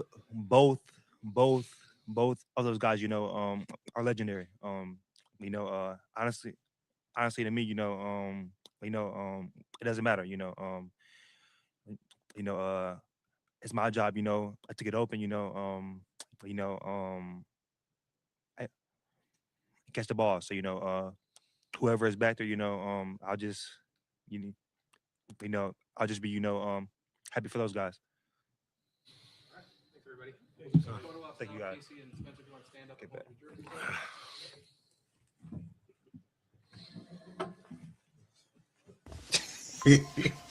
Mary Kay, man, never fails. Never fails.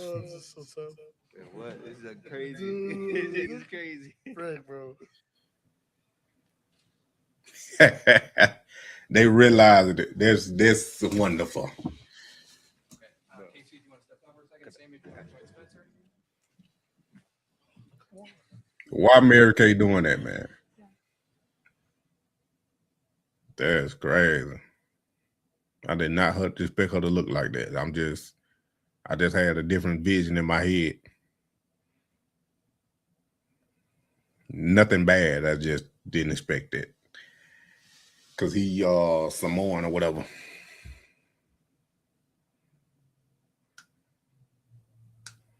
You got the glitter shirt on. She ain't gonna stop. She need money. Well, he said that he likes Shedeur better than Deshaun. He actually did say that though. Not the fun of the day. I'm just saying, bro. I'm just talking. I'm like Todd Mike. I'm just talking. But nah, he said legendary. He said he think both of them were legendary, but it's only one quarterback that's legendary. Yeah, they might be 0-19. I was just saying 0-17 because how many games they played during the season. That was his dad for real. He came to stunt. But y'all gonna see me, literally. Yeah, he did say legendary a couple times. But he already done met Shedeur, man. He ain't mean Deshaun Watson. So, there it is right there, man. Y'all heard from the 2 first-round picks. Stayed on a little longer. But, yeah, man, there it is right there. You laughing away? I'm telling you, I'm just saying. Literally, he wanted to be seen. But,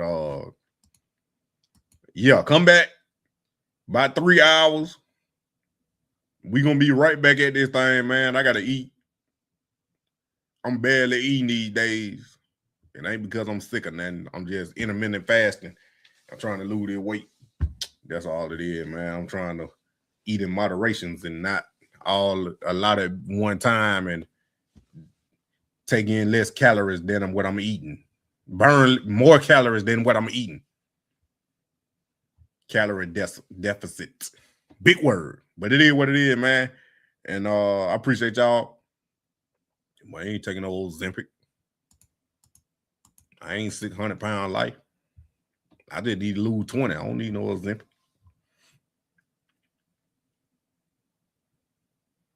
Nah, he said that was his girlfriend. KC, he said that was his girlfriend that was with him.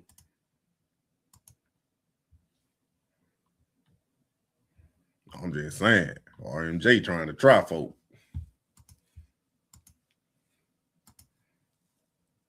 Ain't nothing wrong with being on 600-pound life. Them folk trying to get their life right and their life together. Because my aunt, she was big too. Calling for a diet. Eat straight nothing but meat. I can't do that, man. I can't do that. I can't do just eat straight meat. It make your ass hard. You gotta take some Miralax and some other stuff to clean your eye, and it be hard. I can't eat straight meat, bro. I gotta throw some vegetables in there. Gotta have them vegetables. Never even thought about taking Ozempic. Never even thought about it. Y'all laugh. I'm here for real. Like that man don't. I was taking black seed oil. I had stopped though. I had took it for like 3 months straight. I don't eat oatmeal like that, Jamel. I'm just saying. I eat an oatmeal pie. I can't eat oatmeal just straight regular. I don't know. That's just me. I can't eat it. I can't eat it straight regular, man. Oatmeal, that ain't my thing. Unless it's the oatmeal pie with that cream, that sugar cream in between, I can't eat it. I can eat an oatmeal cookie. Cause I love cookies. That's my problem. I got the whole thing of chocolate chip down there now. I might eat these Honey Nut Cheerios right now. I got my 2% milk. I'm about to eat these Honey Nut Cheerios. What the Brown just said. What they just said. I done got off all this, man. I done closed everything down. I'm trying to get off. Y'all about to see me in 3 more hours. What they just said? They just said all this.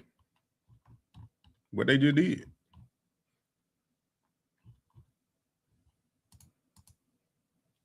Oxtail. I don't eat oxtail. And I only like honey nut. No diddy. Them little Debbie's never fail. I'm telling you. The thing to get me though, that I ain't seen in a minute, them Lance honey buns. With the icing, I used to buy one every day when I was in school. I appreciate it, no matter. Yeah, I know, bro. Sugar is the problem. I know it, but I can't help it. I got a sweet tooth. High fiber food. Yeah, I know it. That's why I'm trying to eat my Honey Nut Cheerios and my vegetables, my greens. I can eat broccoli all day, as long as it's steamed. Them lands ought to crack. Yeah, I'm telling you, but I ain't seen them no more. Not down here where I stay. I can't find lands, nothing no more. You gotta chill all that bad stuff. Get up to you. What bad stuff? I just said I eat chocolate chip cookies. That's it. I've been cutting back, man. I'm about to cook now. That's why I'm been trying to get off. I got some turkey meat.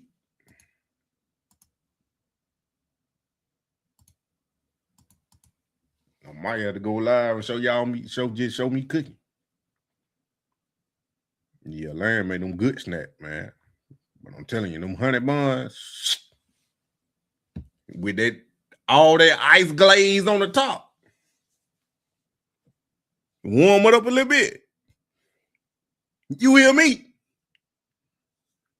Get that chocolate chip cookie, put it in the bowl. Get that private selection cookies and cream, ice cream. Warm that cookie up a little bit. Pour that ice cream on top. I'm getting off. Well, you got a brownie. I got one brownie left.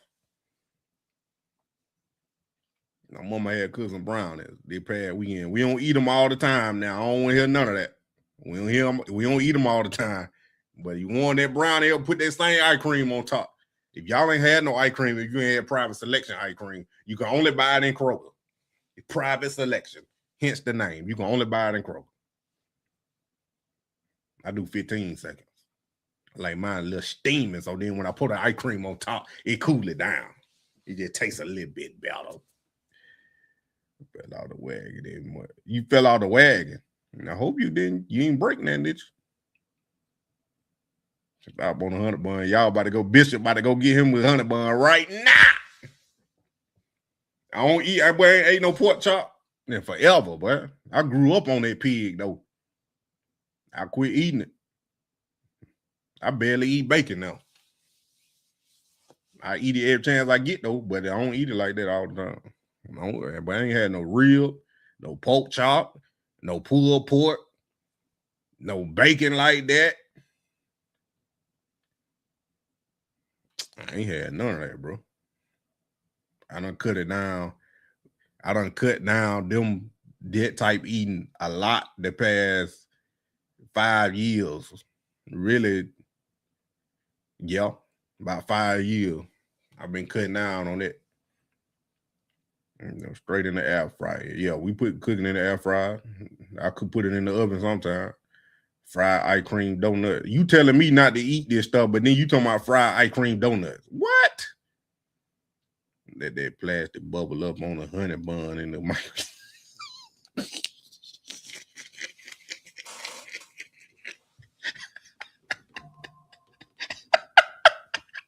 That boy food. I'm telling you, it ain't even gonna last that long. Y'all put it in a 15 seconds. Get that paper towel, peel that plastic back.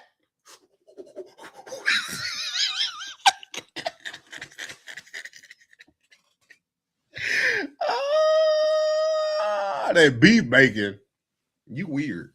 I ain't never had no beef bacon. Nah, smoked beef, ribs, mac and cheese, and yams. Look here, my daddy used to cook them ribs so good. Then he made his own barbecue sauce. Look here. You don't need nothing else on it. It was hot, tangy, and sweet all at the same time. I don't know how I want you to watch him make it, but I can't make it. I don't know I don't know all the ingredients you put in there. He had wrote it down. I can't find it. I don't know where you wrote it down at. I gotta find it. I had to look in them old notebooks. But I'm telling you, tenderism savage. And look here. I said, I'm country folk, man. They used to kill the hog. It wasn't no processed meat out the stove. We getting the ribs, bacon, pork chops, fresh. You to go down there to the hog pen. He pull out the rifle, the hog in the pen, shoot him in the head, put their hook in them, drag them out the pen, go down there and clean them. I'm country folk. Did it. Didn't want to do it, but I had to. Multiple times. That's why I don't eat chitlins now.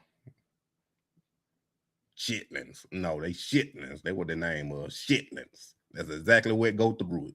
Y'all eating all me. Taste good with some hot sauce. Y'all eating that pig feet. Y'all don't even see where he's stepping. That pig tail. You don't see what coming out of it. I don't eat none of that. The only thing I eat come from the inside. Pig ears. I done seen folks eat the brain, pig ear, pig feet, pig tail. Y'all nasty. Beef bacon it good. I ain't never had it. I ate bush meat in South Africa, and I'm gonna die. But my daddy used to, I don't know if that's the same thing as pressed meat, but my daddy used to make that pressed meat. That mess stank. He had to cook that mess outside. Had it in that big boiler. I'm like, this man stink. I know it don't taste good. The root to the tooth. You vegan? That don't mean nothing. That don't mean that because you just eat plants. You better put some meat on your bone. You're gonna be out here shriveled up like a plant.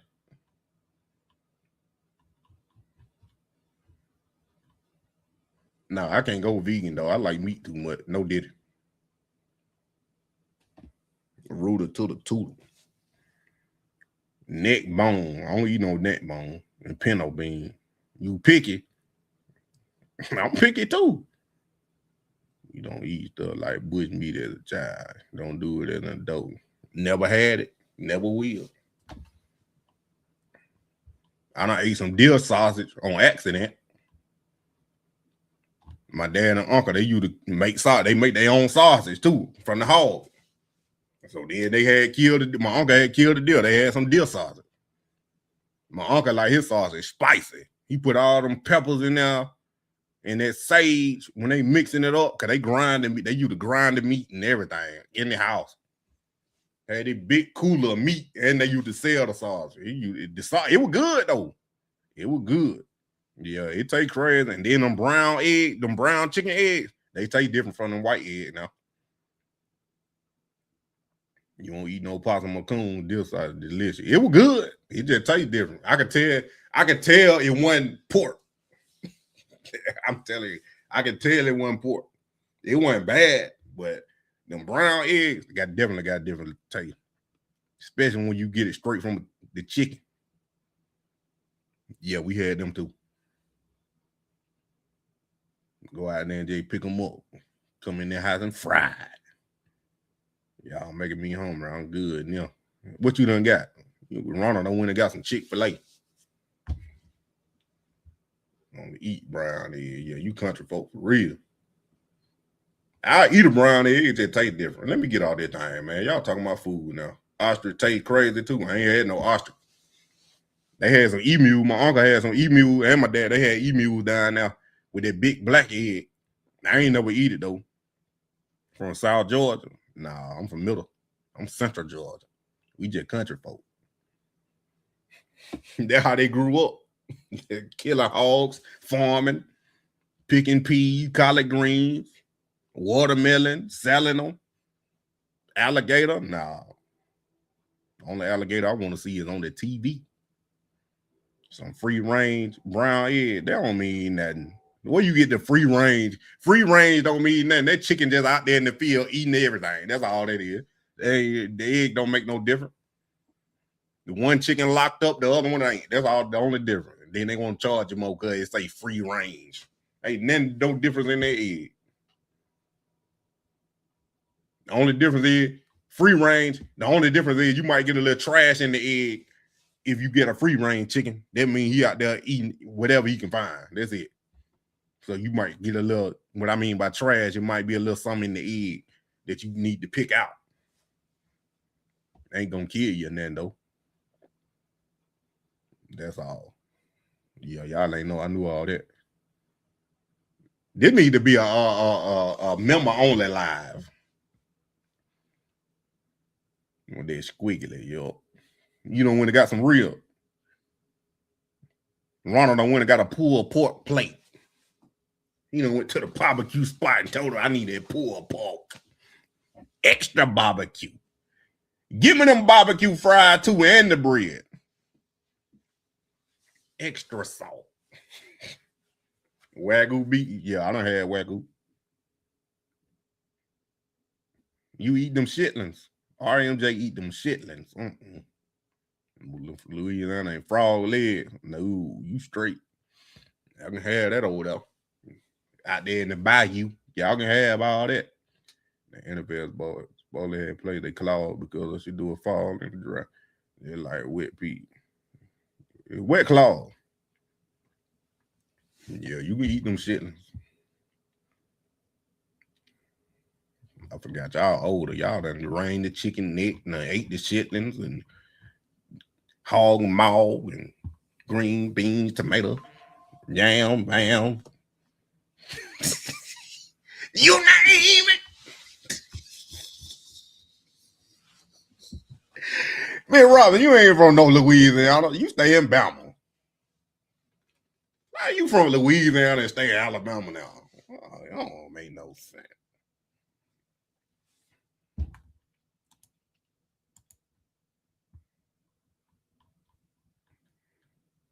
No, I don't eat none of that neither, though. I told you what I eat. I ain't ate it in a minute. I will eat it, though. There's something about that food that you ain't supposed to eat that good. I don't know.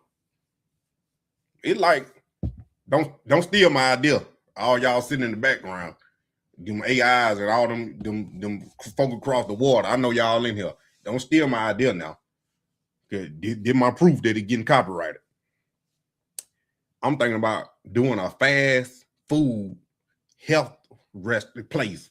A healthy fast food. There ain't no healthy fast food out here.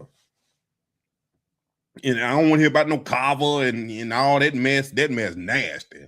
I'm talking about some real good fast food. Y'all ever seen the Christmas movie?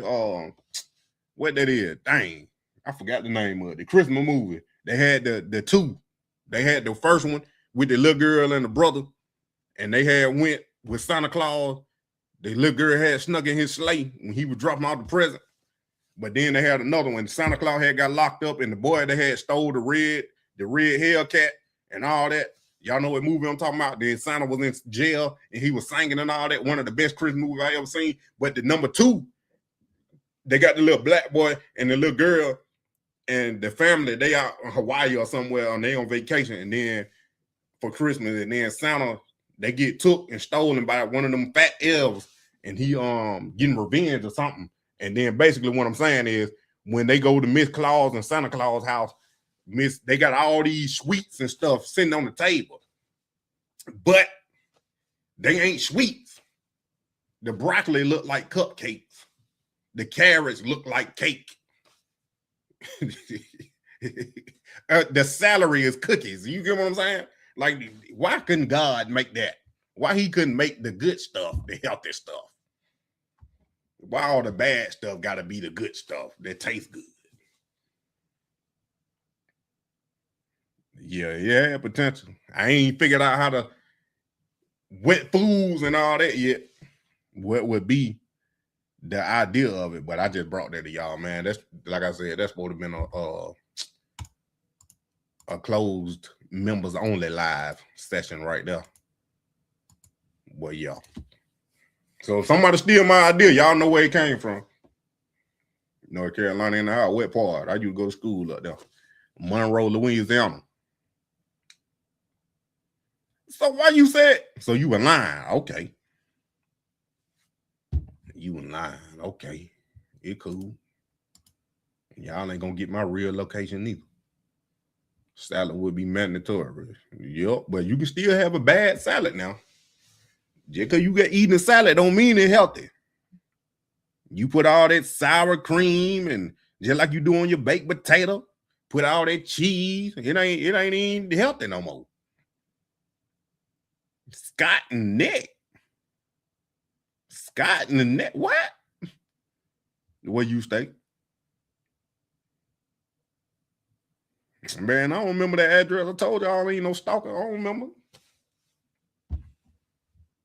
I don't even know where they email at. I got deleted. That was months ago. She talking about, you remember you sent the shirt to my house. You see what I'm doing. I don't remember everything. You have 3,000 thoughts a day.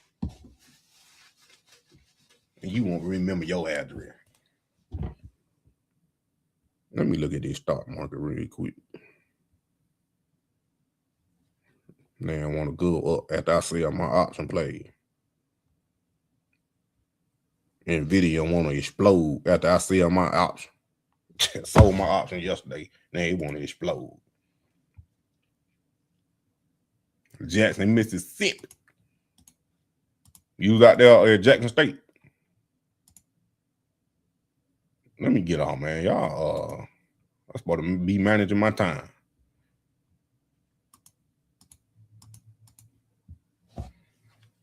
Hope County, Rayford.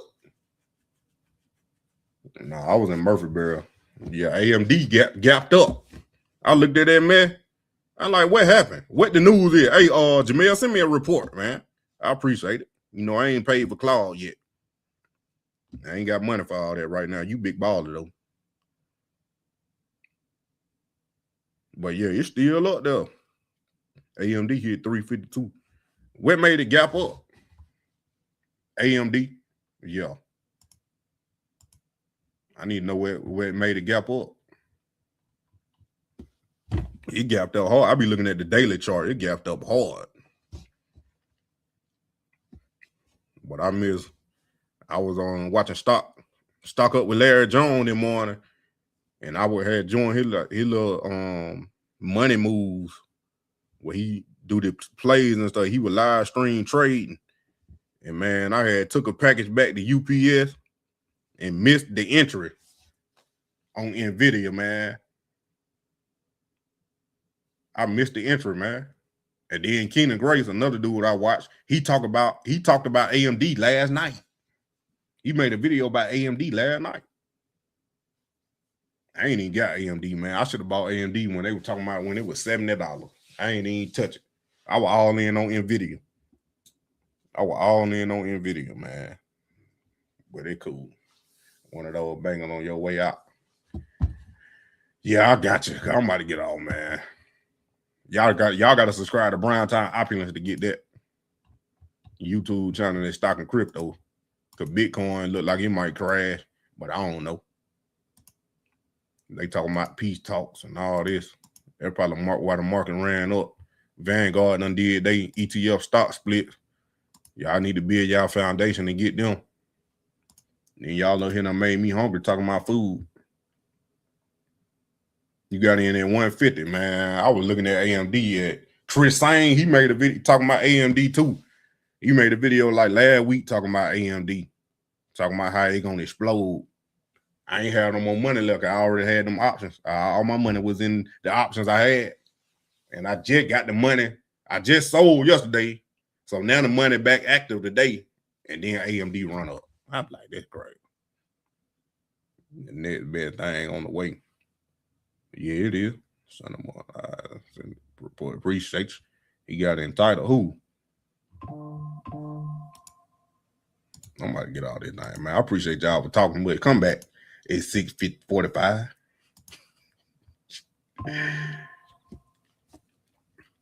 Market jet closed, too. Call your weekend. I might generate one, but you'll be cleaner. My little free Claude, you get 3 on free a day. I'm about to do it right now.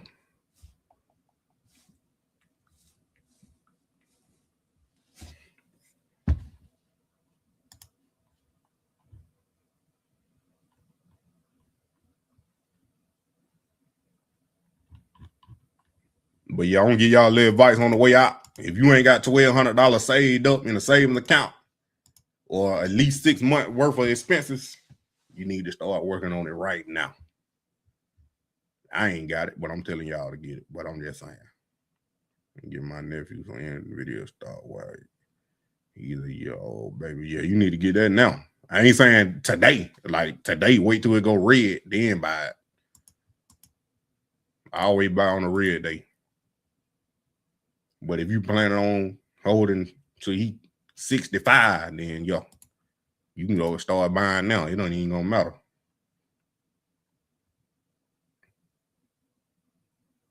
I don't need it. I'm just saying, get a high yield, yeah, Discovery, Ally, Betterment. That's an app. They got some high yield savings account.